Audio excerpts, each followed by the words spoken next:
Salut à tous et aujourd'hui dans Séquence...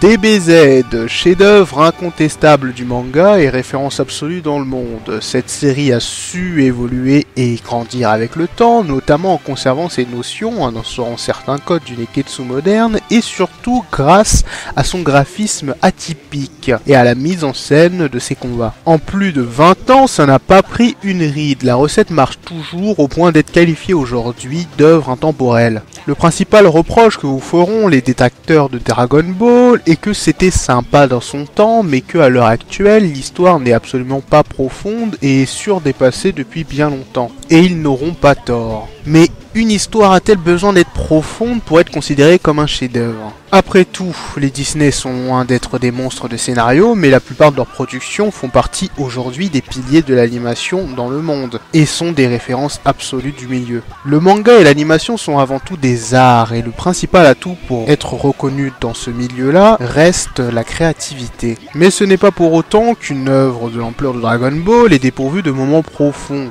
Le manga et donc du coup l'anime bénéficient de plusieurs niveaux de lecture et certaines scènes qui peuvent paraître anodines aux premiers abords se retrouvent bourrées de sens. C'est justement le cas de la scène du jour, Destination Dragon Ball Z épisode 229.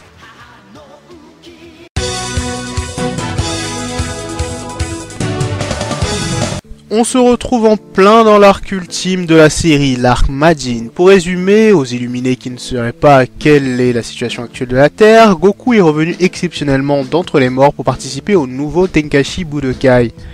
Sauf qu'entre-temps, la menace de la résurrection d'un monstre millénaire nommé Freezer, ennemi des Kaioshin, fait surface. Goku et ses amis vont donc tenter d'empêcher que cela se produise en allant combattre le sorcier Babidi. Suite à ces événements, le sorcier va prendre possession de Vegeta et par la même occasion le faire, ou plutôt le refaire passer du côté obscur. Cette scène est l'un des points culminants entre la relation Goku-Vegeta, mais surtout au niveau de la psychologie des personnages. Tout s'enclenche avec ça.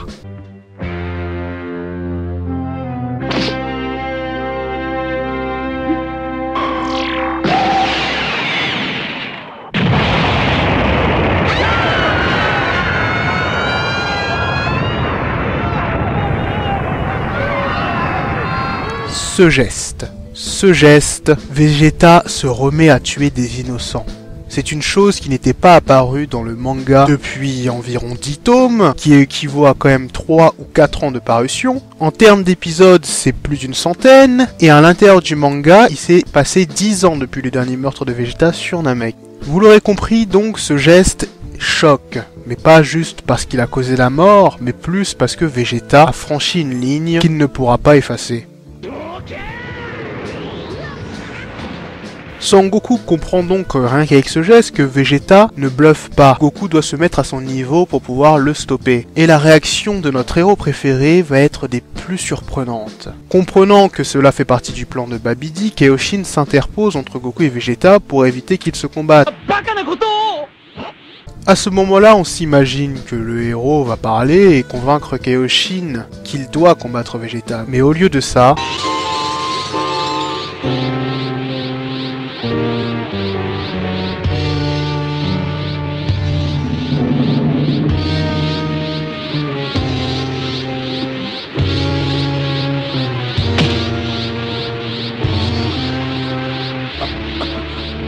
Goku menace un Kaioshin de mort. Goku menace un innocent de mort. C'est la première et dernière fois qu'on verra cela dans le manga. Peu de gens ont fait attention à cette scène, puisque c'est surtout le retour de Vegeta dans les forces du mal, mais c'est surtout aussi la réponse de Goku, qui prouve, rien qu'avec ce geste, qu'il est prêt à suivre Vegeta jusqu'en enfer pour pouvoir le combattre, mais surtout le sauver. Mais le plus intéressant ici, c'est que cette scène nous force à nous interroger sur la morale de Goku. Est-il finalement qu'un Saiyan de sang-froid depuis le début du manga? Bluffait-il? Ou est-ce que le fait de voir son ami sombrer l'a aussi transformé? C'est extrêmement chamboulant. Cette scène me fait d'ailleurs énormément penser à une scène dans Hunter x Hunter dans l'arc Chimera Ants quand Moreo demande à Gon de lui montrer ce qu'il a dans le ventre pour pouvoir l'accepter dans sa mission suicide. Le contexte est différent, oui, mais la manière dont ça a été fait se ressemble vachement. On y trouve pas mal de similitudes. Le côté où deux personnes d'un même camp se retrouvent opposées pour une raison quelconque et l'un va menacer l'autre de mort, jusqu'à même choquer les personnages secondaires aux alentours.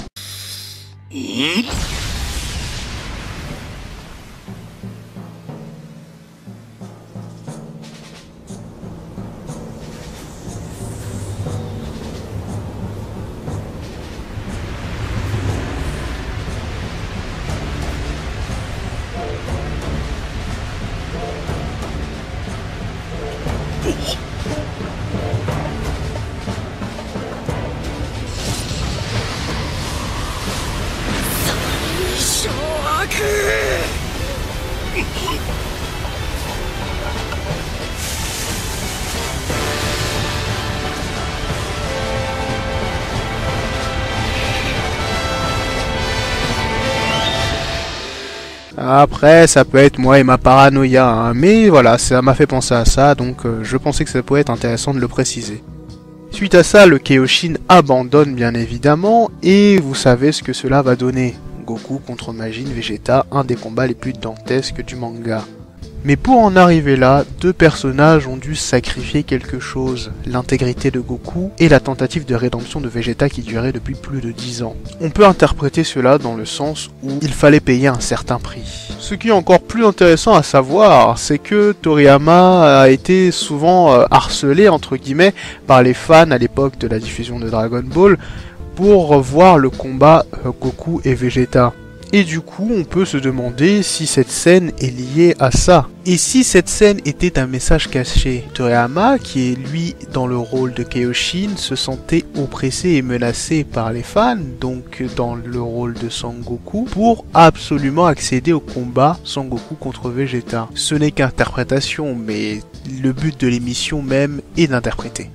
C'est la fin de cette vidéo, merci d'avoir regardé ça les mecs, comme d'habitude faites vos propositions dans les commentaires, on verra s'il y a des trucs intéressants. Pour vous Goku bluffait-il ou si Kaioshin restait devant, allait-il vraiment le tuer? Il y a moins de débat là-dessus, ça peut être intéressant. Au final, est-ce que Son Goku est un tueur de sang-froid depuis le début? On verra bien. Moi je vous dis à la prochaine, Diana!